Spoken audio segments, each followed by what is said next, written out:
Welcome to the Dig Endurance Podcast, where we are all about digging deep and discovering the power of emotional resilience. I'm Aaron, and I'm joined by my brother Sean. As endurance athletes and business owners, we have learned a thing or two about facing and overcoming adversity. We are here to share inspiring stories from our guests that will help you to find that inner strength when you feel like you are running on empty. Are you ready? Let's dig in. Welcome back to the Dig Endurance Podcast. Today we have an excellent guest, Peter Riojas. We've known Peter for a few years. Peter works with us. He's our lead counselor for our IOP program, which is our intensive outpatient program. We're very excited to have him today. We want to chat with him about some of his story, his background, and then we'd like to chat about what we do here and the groups that he leads and the kids that he's able to help. And we're excited to chat with you today, Peter. Welcome. Thank you. Thank you for having me. Yeah. We've talked in the past that, outside of DIG, we have Forward Family Services, which is we provide behavioral and mental health services to individuals and families in the Central Valley, Hanford, Fresno, Clovis. We serve now over 200 families with psychotherapy, applied behavior analysis, and intensive outpatient services. And Peter is the lead counselor for our intensive outpatient services, which covers addiction and mental health. Yeah. Which is wonderful. It is currently our smallest service, but it is rolling like a little snowball right now. We are, it's not an easy service to get dialed in on, but for the last year we got started, almost a year ago. Mm-hmm. Yeah. And we've gone now to I think we've built up to about 15 or so between adult and adolescent on a consistent basis. And the way these works is these are groups that you conduct, right, Peter? Yes.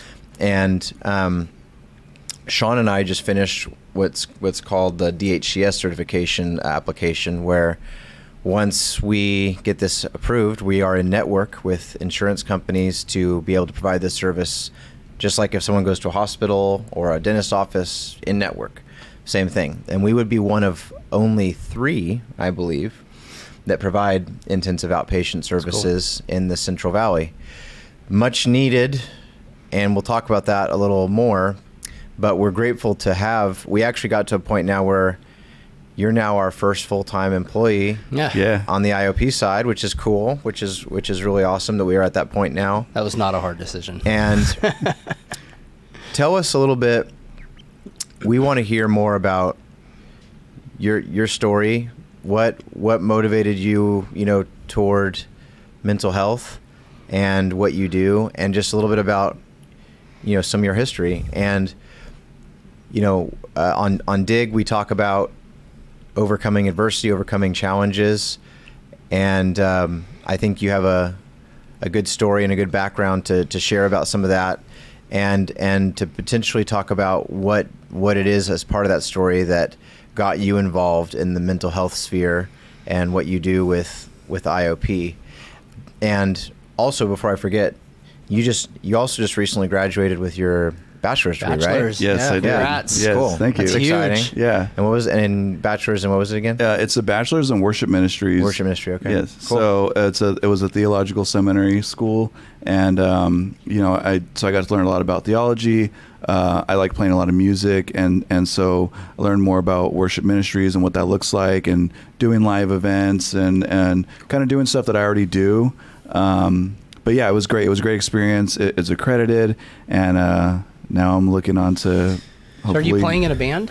Are you in a band right now? I play at churches? No, I play at churches. I play at my church, at my home church, and I've helped out a couple other local churches around here. Awesome. And we should have had you solo it for us today. No. Where's the guitar?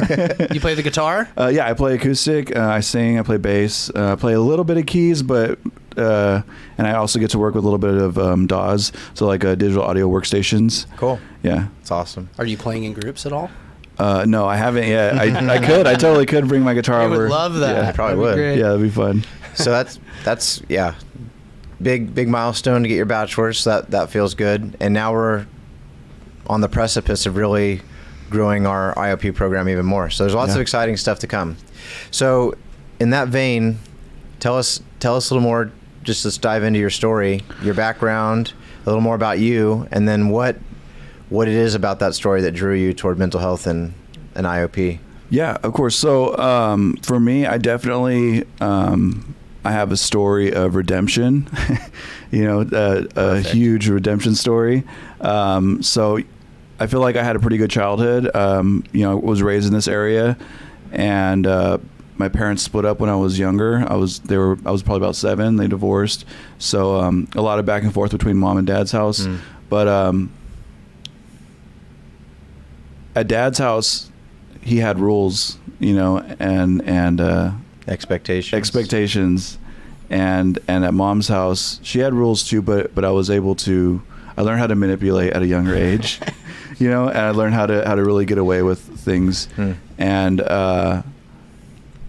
fast forward, in high school, I had what most people would call like the cool mom, and so I like to hang out. Mom. Yeah, I like to hang out at my mom's house because I was able to. She wasn't like other moms. She was a cool mom. Mean Girls, Gotcha. famous Mean Girls. Yeah, Right? so at my mom's house, I was able to it was a kick-it spot. All my friends would come over. I grew up in Selma, so it was a small town. All my friends were able to come over. I hung out with a much older crowd, and I got into drinking and smoking weed at an early age. What age? I probably like 13, 14. There we go.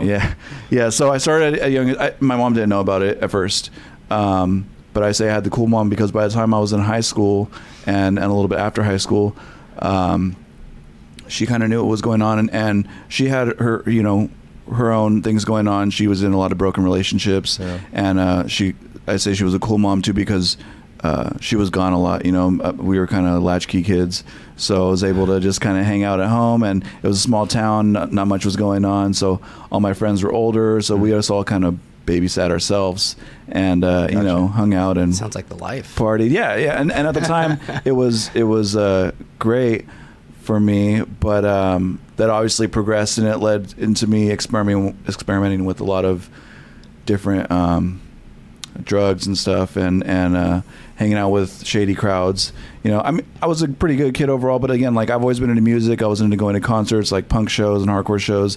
So with everything that comes with that lifestyle, I got into getting in trouble a lot.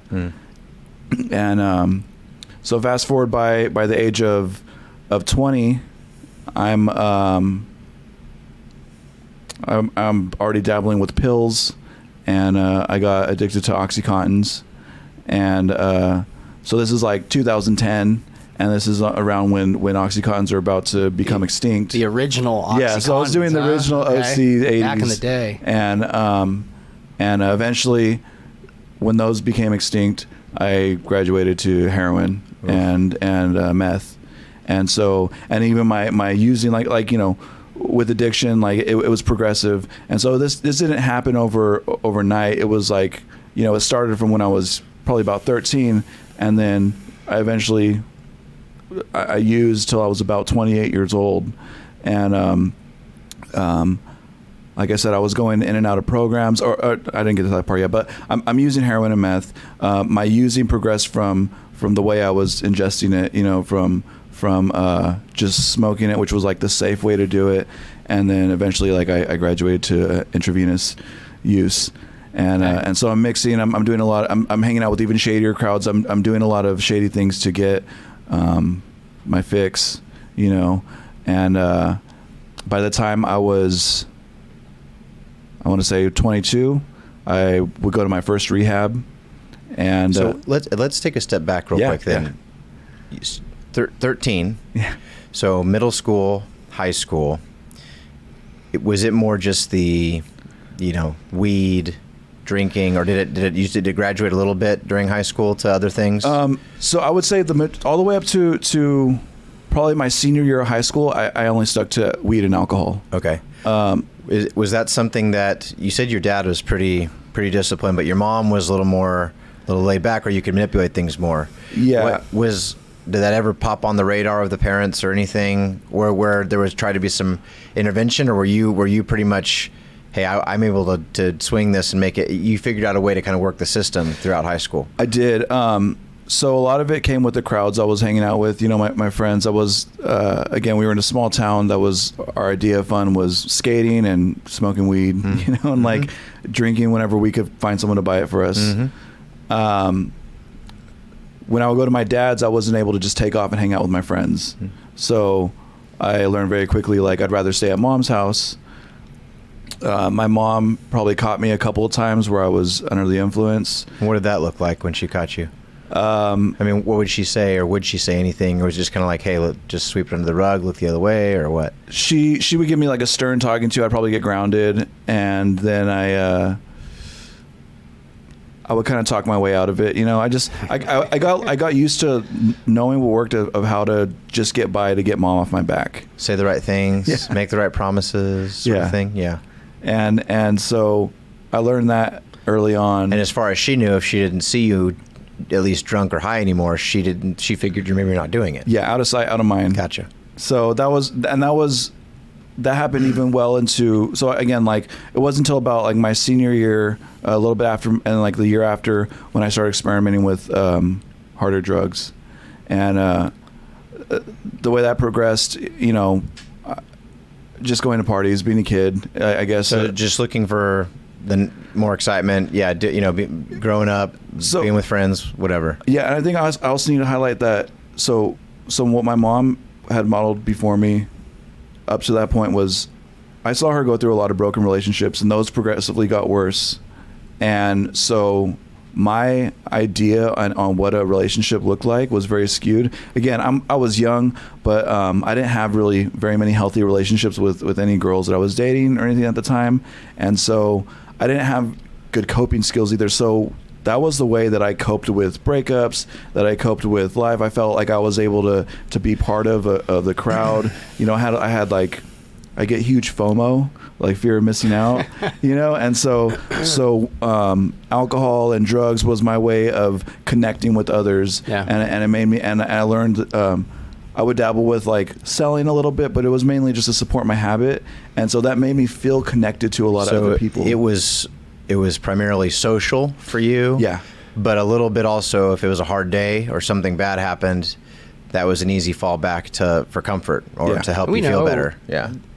Attachment styles come from your parents, right? The way you're raised and stuff. And so obviously you're exhibiting the exact attachment style that you were exactly exposed to as a kid. That's interesting. During that time, like growing up to your senior year, did it ever feel, was there anything at all?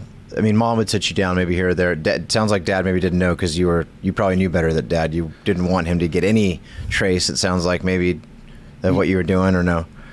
Yeah. So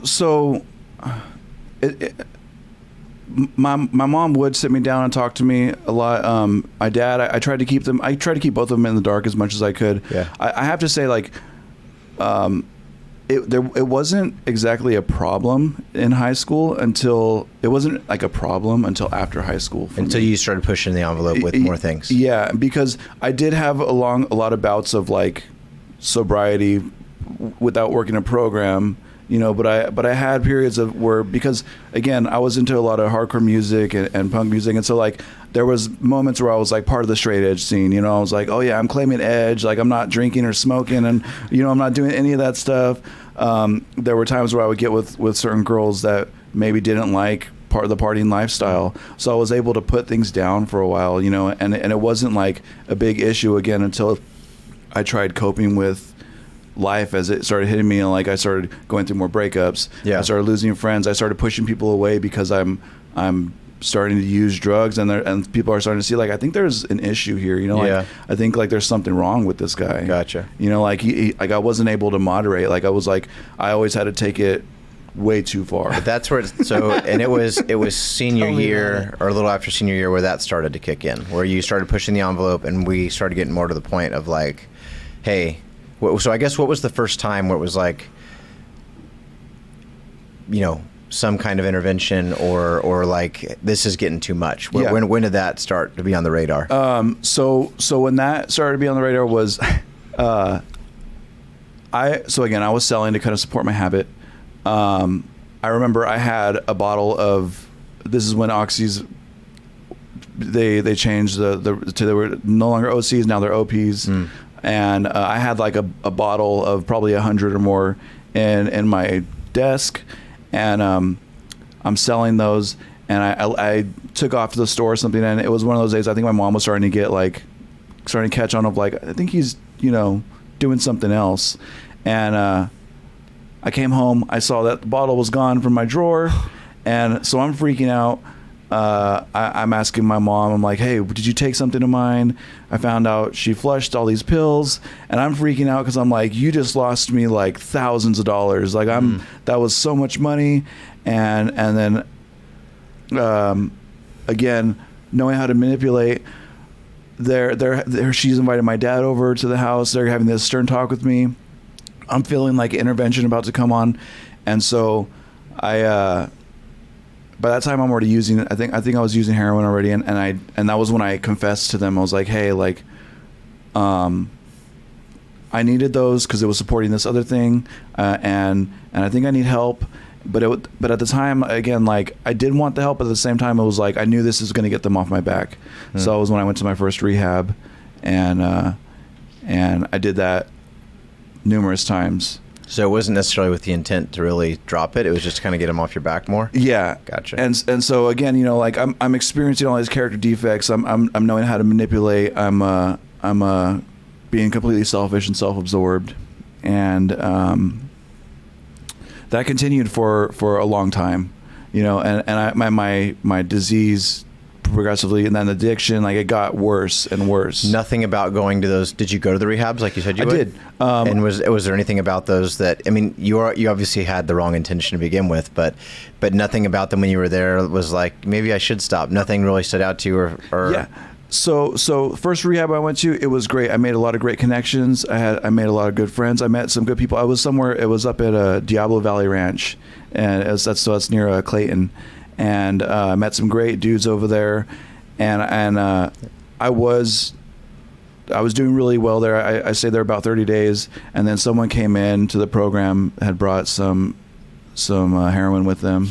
And, me and about like 10 other guys got kicked out because everyone was like getting stuff from him, and it was very apparent.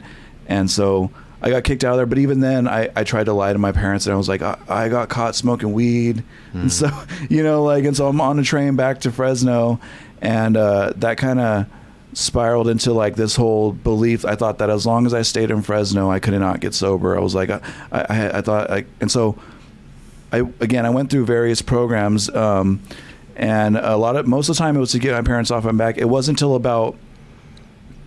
When did you first go to that first one? What year was that?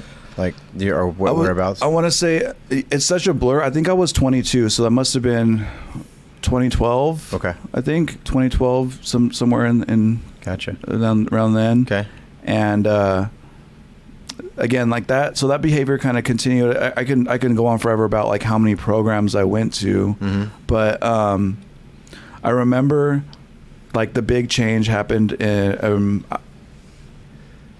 so I've always been pretty good at working. Like, I had a good work ethic, and so I have to say that because like by 2015 I got into wildland firefighting. And so again, going with my thought that I couldn't get sober here in Fresno, that was my way of like getting sober, where I was like, I got to take off. I got to get out of here. So I started doing firefighting, and I would leave up to Oregon, Washington, and I would stay there for so many months out of the year, get clean, and then come back, and I'd have all this money, and gotcha. I'd blow it, and I'd start going in this vicious cycle. Gotcha.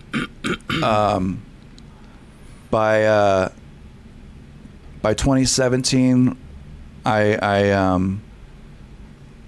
had done that from about 2015 to 2017, continuing in that cycle, and around then was when I started realizing, like, okay, like this is too much of a problem. By this point, I have a son. I had a son, and it wasn't like registering in my mind, that I had responsibilities, that I had all these things that I had to take care of, because my addiction is through the roof at this point. When was your son born? My son was born in 2012. So I think that also was, I would say that was also one of the reasons when I went to the first rehab. I remember my son's mom was pregnant at the time. So families visited me over there too. And so he was born in 2012. in August, and I feel like I'm all over the place here a little bit, but it's such a haze, you know, thinking back on all this stuff.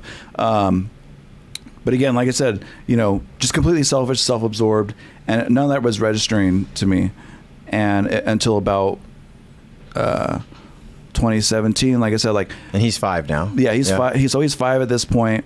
My family is tired of me back and forth. You know, I've gone through numerous rehabs, and I remember that I had went through a lot of relationship issues, and I there was a point where I realized I was like, okay, like if I ever want to have the things that I want in life, like if I'm ever going to be a good dad, if I'm ever going to have a good relationship, something's got to change. And like I gotta get sober. I gotta clean up. And but I had tried. Like I said, I went through so many programs, and I was like, I don't know if this is working. I don't know if what's going on. Like most of the time, I didn't have the intention to get right. And I was starting to go crazy. Like legit, I was going into psychosis.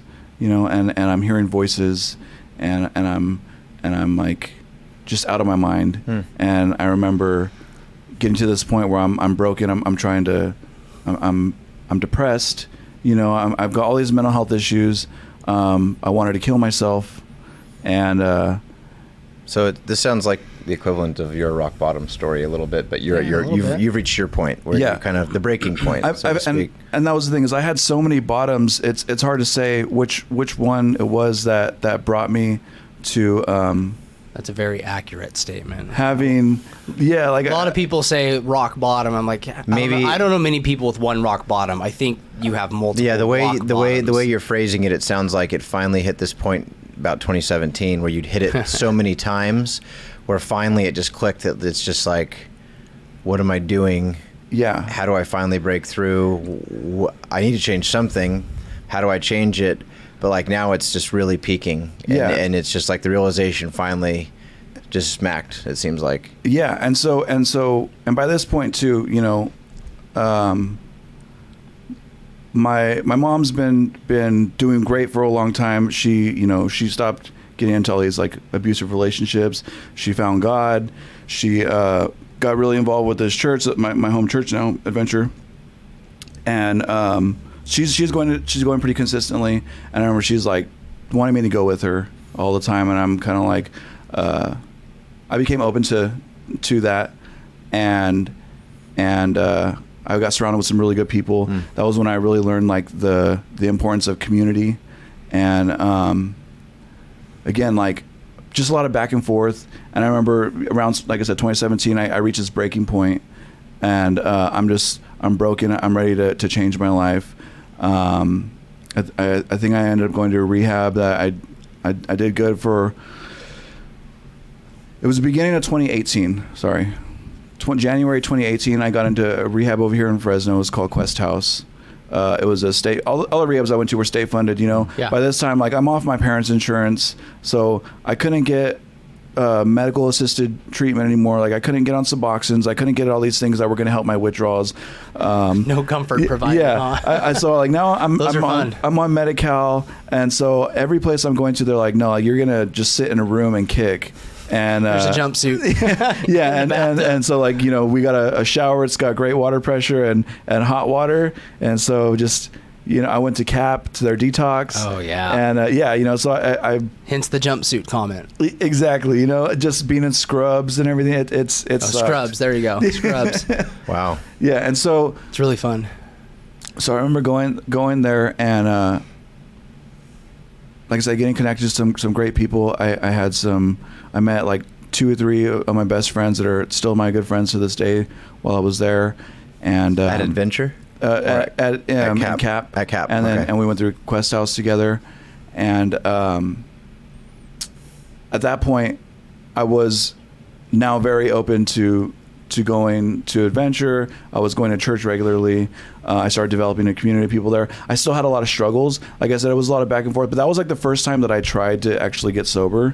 And then it wasn't until August, because I ended up relapsing, and then August of 2018 was when I ended up I was really at my wit's end. Like that was when I had like a spiritual experience. Like and this is, I can't talk about my story without bringing God into it.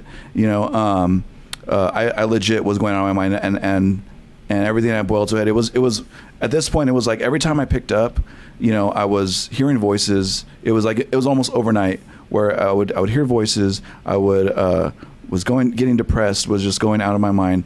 And anyway, August of 2018, I remember having this spiritual experience.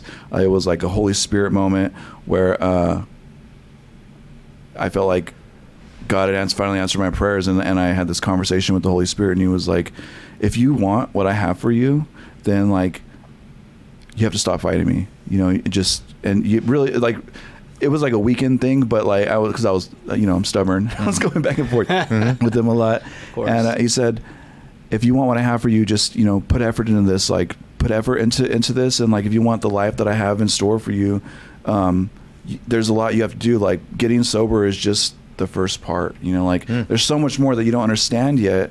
But that was my first big wake up moment. I ended up going into Teen Challenge on that Monday. Wow. And I stayed there for 16 months, and I did really great in that program.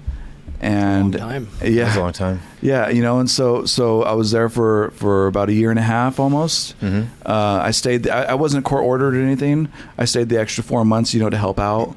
And by the time I got out, this whole time there, I mean, you didn't have your phone or nothing like that. So I went 16 months I went 12 months without a phone. Then they step you up to having a phone. I went 13 months without a phone. It wasn't until the last month that you were there that you were able to have your phone on you, even as like a person helping out. That's a long time. It is. It was a very long time. Especially They're today's pretty world. successful programs. Yeah. And I think we have a co-friend, right? Yeah. Alex. Yeah. And so I went to this program. They helped me out a lot. It really helped me develop my relationship with God. So it was like a spiritual launch pad. And from there, like I said, I stay connected with good people. You go that long without a phone. You go that long with, like everyone that was toxic for me was kind of vetted out of my life. I stay connected with my friend from church. And he's actually here, Jake. I stay connected with my buddy Jake. I stay connected with two of my friends that I met from various programs that were sober the whole time. And again, like I developed a solid community, and they just kind of came alongside me, and it was there that I realized I was like, I have a desire to help people. People gave me, I felt like I had a second chance at life. And so it was from there that I was given a lot of opportunities where, like I said, I felt like I always had a good work ethic, but I really learned about integrity over there, and how to work, like just having integrity. And sorry. So You're good. Would you say that your rising moment came from like the rigorous structure of Teen Challenge? Or was it God enveloping your program and then it evolving outside of Teen Challenge? I mean, how did you get to a point where you're progressing, where you start to hit your stride? Yeah. So definitely God was a huge factor, and the main factor in my... Teen Challenge is Christian-based, correct? Yeah, Teen Challenge is Christian-based. So I really developed my relationship with God. I stayed connected with friends that were sober, and so even through, again, I believe Teen Challenge is a great program, but even through this program, they don't work 12 steps. They don't do anything with recovery.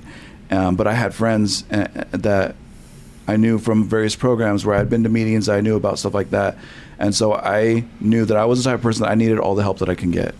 So I stayed connected with these people, and on my breaks, I was going to meetings. I'm getting connected with the sober community because I needed to have a safety net when I got out of Teen Challenge. Got it. It sounds like obviously there's purging the substance abuse aspect. That's obvious, I think.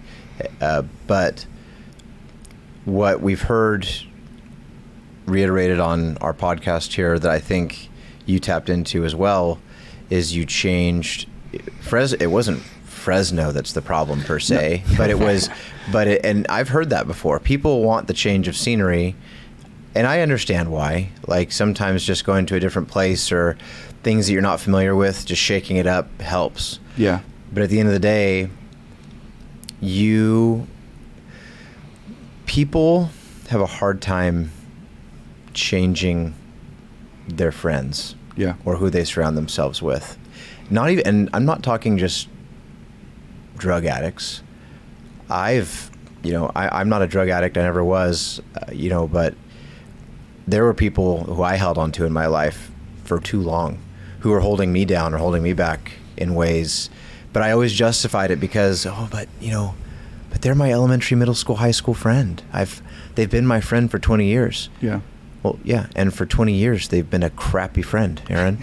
Like that's what I finally had to realize. Like and again, not in drug ways, but when it came down to like standing up for me or being loyal, I look back every time and realized they actually rode the fence not most times, not sometimes, every time. Yeah. When they could have like stood up for me or like been a really good friend, and then just among other things like that. And it's like, and I had a couple points where it was like, yeah, why am I keeping them again? And then I lose them, and honestly, it's so refreshing. Yeah. Just the stress from having that person in my life is just gone, and it did take, hey, honestly, dude, like we're done. Yeah. And it sounds maybe sad to say, but it's, you don't have to be a jerk about it, but I think that's people's problem is they think that no matter what, you are being a jerk. You are being the bad guy about it. And some people who are bad friends like to twist that and make it seem that way. You just have to be mature enough to realize and say, hey, I'm not better off with you in my life. Yeah. And I got to make a change. And for me, in my situation, I had to do that directly. It needed to be hey man, you go your way, I'll go mine with a couple people. Yeah. In your situation, I don't know if that's what it took, but at the same time, at the end of the day, I think that with coming through or overcoming substance abuse, you do have to find a new community or a new group of people. Your circle gets smaller as you get older, lose right? the old circle and then find people that'll support you. But there's more value in and that hold you circle. up. And that purge is just as important, if not more important, than the actual purge of the substance abuse itself, probably. Yeah. I'm really glad you touched on that. So about the, me having to get out of Fresno all the time, that wasn't the case. I got, I went through teen challenges in Reedley. Mm-hmm. So it was, I stopped running from what I thought was my problem. I was able to start facing this area that like my fears. And, I had to switch up my circle of friends. Obviously I couldn't go to like the dope spot anymore and be like, hey, how's it going, guys? I'm able to love people that I know people that I used to run around with, but I'm able to love them from afar, and I'm like rooting from them from afar. And Sure. There's some of them that I'm glad to say that I've seen.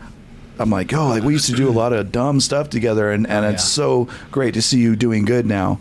That's the fun part about living in Fresno. Yeah, it is. You do get to see them. So it's pretty cool to see that happen. But I had to switch up my community. I had to switch up everything. I mean, I had to get to a point where I switched everything about me. Like I had no life skills. So I had to relearn how to manage my time. Like Sure. I didn't know how to occupy my time without using. That was my full-time job, And so I learned how to occupy my day and how to start being proactive about my mental health. I eventually I started setting, the best thing I was able to do is I started setting goals. And so by the time I got out of Teen Challenge, I like the last month I was there, they told me about the school that I just graduated from, and they were like, hey, we're gonna let you start this school if you want to. And I found out it was accredited, and I was like, I went in with the idea, I was like, yeah, it'll be easy, like, cool. It was not easy, but I'm glad that I did it. I learned a lot, and I started setting goals like that. I knew that it was going to take at least 3 years. It took 4 years because the track that I was on, it wasn't created yet. So I started setting long-term goals. I surrounded myself with a group of people that had what I wanted, and as far as not like necessarily monetarily things, but having like I have a sponsor, and he has an amazing family. You know, I have friends that all have like things that I admire about them, like that I'm like, I wanted that. I didn't have, you know, I didn't have a family that, like, I didn't have a wife. I didn't have custody of my son. I didn't have my own place, you know, my own car. I didn't have all these things that I'm like, so I need to surround myself with people that are going to help project me in that area or in that direction. Yeah. And so I did that. People who share the same goals or vision that you now have. Yes. And people that are going to support you to get there. Yeah. And so I did that. I surrounded myself with people that, in my community that had all those things that were going to have the same values, had the same direction. So you complete this teen challenge. You're going through your college program. You've got goals and a new purpose. You've got people that you now surround. You shed some old groups of people. You find a new community, and obviously you start to turn a new page, and you start to feel some difference here. And how does that? So when did you first kind of get connected to? We have a few minutes, but IOP and like getting involved with programs like that. Yeah. So after Teen Challenge, I got to stay with my buddy. I was living with him for about 6 months. During that time, I'm in school full time, and I'm looking for work. I found a job, and I started working as a driver at a facility, which was substance abuse related, and I climbed my way up through the ranks. As I was there, like I'm just driving a lot of clients around, and I'm having a lot of one-on-one conversations with them, and I'm like, wow, I see so many of these people coming in that were in the same shoes that I was. Sure. And I saw myself in so many of these clients. Sure. And I was like, man, like, I wish, you know, I could just share all my experiences, everything that I know with you, and like, you're trying to give them a leg up. Yeah, like, and again, like, the best thing my family ever did was like tell me no. You know, they stopped enabling me, and so me trying to come alongside these people and explain this to them and get them to understand. I'm like, man, I wish I can go back to my old self and like just shake myself and be like, wake up, dude. And so I realized that I really had this heart for like wanting to help people. So again, I'm driving. I'm essentially doing what a counselor does, but like on a one-on-one basis. Because you have this time with these people in the car. Yeah. Yeah. And you know, and then I became a sober living house manager. So now I'm living with a group of guys and also working at a facility. I got the opportunity to run a group one day, and because somebody didn't come in, so I started doing that, and it went great. You know, and I just ran with it. Like anytime they were like, hey, do you want to fill in for this group? I was like, yeah, put me in. And I started running groups, and it went really well. And I learned everything. I tried to learn everything that I could learn at this facility. And I knew by doing that, like, I was like, this is where my heart's at. Like, how does it feel to take your past experiences and put those to use to help other people that are struggling with some of those same things, and to try to give them, like you said, to shake them or to try to help them avoid pitfalls or things that you've done? How does that feel for you to be able to have that opportunity? I love it. I mean, honestly, I've you know, I kind of wish I wouldn't have spent so much time on like getting messed up, and like been more on the. I've achieved so many things now, and I know it's like all glory to God, and also, you know, just having people that believed in me and like giving me this opportunity.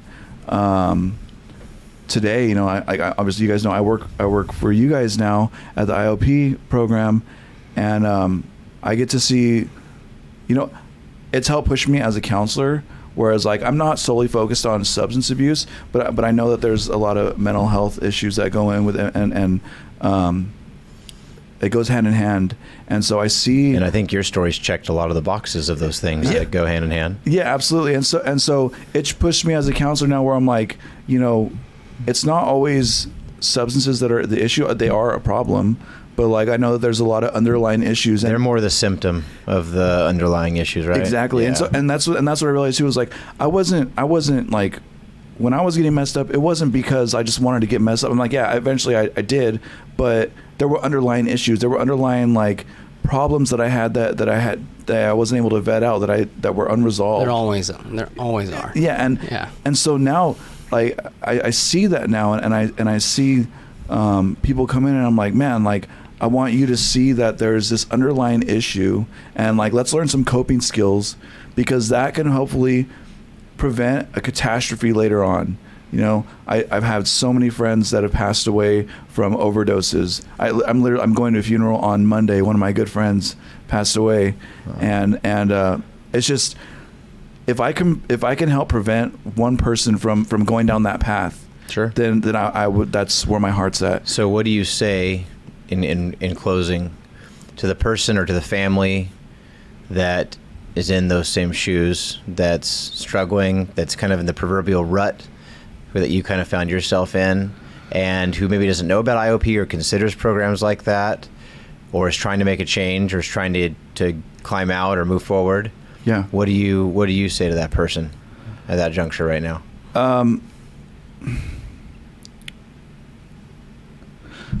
I would say, you know,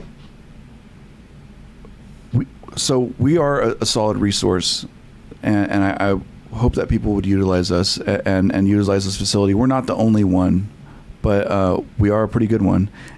I think that what we try to do here is we provide a safe place for people to come and to talk about their problems. It doesn't always have to be about substance abuse. You know, a lot of it, like I said, there's underlying issues and mental health issues. Be proactive. Be proactive in your mental health. Be proactive in seeking help. Like, you can never have too much help. Be proactive to me equates to, like, take ownership. Yeah, taking ownership. I would say that the main takeaway for me from your story today is, and I know we've talked about this before, Aaron, it's interesting how we have this circle as we're younger and start to get older, and the output is right here, right? We've measured the output of that social circle or our support circle, and as it becomes exponentially smaller as we get older, the value from that circle as it shrinks becomes exponentially more valuable. Yeah. That is what I take from your story. But if you choose the wrong circle, it becomes exponentially more harmful. Yeah, absolutely. Someone told me that we are the sum of who we hang out with, you know, and that's true. Like, birds of a feather flock together. You know, who's in your circle will show you who you are, and so yeah, and IOP is a chance. Yeah, IOP is a chance to build part of a new circle, right? Yes, it's a place where you can get connected with other people. There's a huge social aspect. Yeah, What's wonderful. That's the thing. Again, like, it's a safe place where people can come in, share their feelings, share their problems, and we can work on ways to try and cope with them. I wish that I would have had these resource when I was younger. You know, like, if I had a safe place to go when I was younger, that where I was able to talk about certain problems, I may not have went down a certain path. You know, listening to your story, I think that there's lots of programs, lots of resources out there, Forward Family Services, us included. But to me, just listening to your story, I think I like the takeaway of what you said of be proactive. I think it was my takeaway from your story is it was kind of like Peter blowing in the wind for however many years, just kind of wherever the wind takes me. Yeah. And then, listen, I'm religious also, and I've had those moments, very real moments. They're rare, but they're real. Where it's like literal words that I've also had. But regardless, that shake-up moment or that moment can be different for everyone. The reality is, when you had it, it actually did shake you, and you decided, hey, I think my takeaway from what I heard you say is, I'm not Peter in the wind anymore. Yeah. This is my life. I'll take ownership of it. There's going to be some work I have to do. And you started making changes by taking ownership and being proactive, including changing your circle, finding new purpose, setting new goals. The rest, as they say, it seems, has been history. And now you continue to add to that purpose or contribute to that purpose by helping people to overcome the same. Yeah, absolutely. That's my takeaway. And I think that's Love it. Awesome. And I'm not a counselor for what we do at Ford Family Services. I deal with the insurance side and the financial side, the boring side, as we say. But there's not enough of you. There's not enough people. There's not enough resources for people in need, but we are a resource. We'll be a growing resource. We're only just getting started, and I appreciate that you take the time. The stigma is weakening. People are talking more about mental health and these sorts of things, and that's good. And all we can do is have conversations like this to help people understand that there is help out there. People like you, like Sean, have gone through very similar things. And like you said, it's not just substance abuse. I've had my own bouts with mental health challenges that have nothing to do with substance abuse, but that incorporated similar changes in my life that I had to make in order to rise above and achieve different results. And I think that they'll find that programs like IOP and other things we provide, we can help to stimulate that. Yeah. So thanks, Peter. Well said. Appreciate Thanks you. for joining us, man. Thanks for being here, and we look forward to accomplishing more things and IOP and Ford Family Services in the future. Long road ahead. Thanks for being on. Thank you guys Thanks, for having Peter. me. Yeah. Have a good one.